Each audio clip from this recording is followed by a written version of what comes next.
रोजगार प्राप्ति की साधना। अब आजकल तो नए लम्बे आ रहे हैं मेरे पास, 3-4 तो यहीं बैठे हैं मेरे सामने, कह रहे महाराज हमको तो रोजगार नहीं मिल रहा, हम बिहार यूपी के मेहनत करते नौकरी नहीं मिल रही। तो मैंने कहा मैं छोटी सी साधना बता दे रहा हूँ, मात्र ये 7 दिन की साधना है श्रीमान जी। और अच्छे रोजगार प्राप्ति के लिए इस मंत्र को जरूर ध्यान दीजिए। मैं दोबारा मंत्र बोलूँगा नहीं। ओम एम ह्रीम क्लीम क्लीम क्लीम नमः, या फिर ये नहीं बोलते तो ओम एम ह्रीम श्रीम क्लीम नमः, 2 में से एक मंत्र आप लोग याद रख लीजिए। तो मैंने कहा रुद्राक्ष की माला से या सफ़ेद स्फटिक की माला से आपको जाप करना है। रोजगार प्राप्ति के लिए सबसे पहला भगवान शिव का जो अर्धनागेश्वर रूप का एक फोटो लगा लीजिए, चावल की ढेरी बना लीजिए, करन्यास विनियोग संकल्प करवा लीजिए किसी पंडित से, उसको भी भला हो जाएगा। अब इस माला का आपको प्रत्येक दिन 21 बार जाप करना है। लौंग इलायची रख लीजिए, सुपारी रख लीजिए, सामान रख लीजिए और एक चिट पे लिख लीजिए वहाँ श्रीमान जी, देखिए कि हमको आप ये बनना है, हमको IAS बनना, IPS बनना, DSP बनना, रख लीजिए।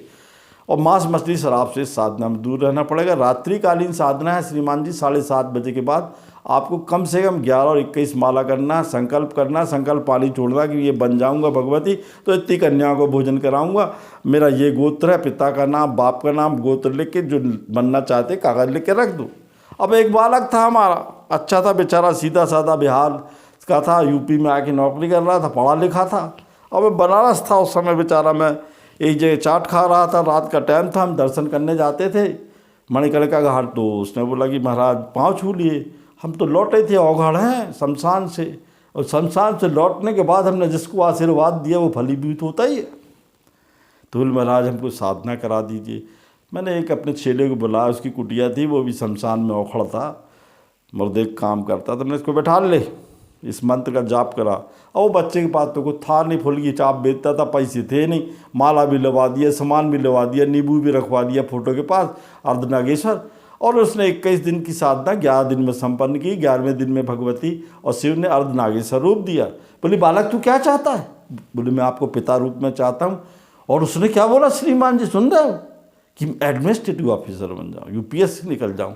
अरे घर में खाने को नहीं है, यहाँ फुल की चाट लगा रहे और IAS IPS की बात करते। हमारे यूपी बिहार में तो ऐसे ही लड़के होशियार हैं, मैं उनका पक्ष भी लेता हूँ। भगवान ने उसको तथास्तु बोला, एक गुटका दिया, बोले इसको छू के परीक्षा देने जाना, UPS से निकल जाएगा। श्रीमान जी वो निकल भी गया। और एक जगह कलेक्टर मुझसे मिलने आए तो मैंने कहा अरे पाँव छू रहा है इतना बड़ा साहब। तो श्रीमान जी विश्वास की साधना हमने बनारस में कराई, आप करवा के देखिए, मैं उसका अनुभव शेयर कर रहा हूँ, आपको अच्छा लगेगा। जय सिया राम।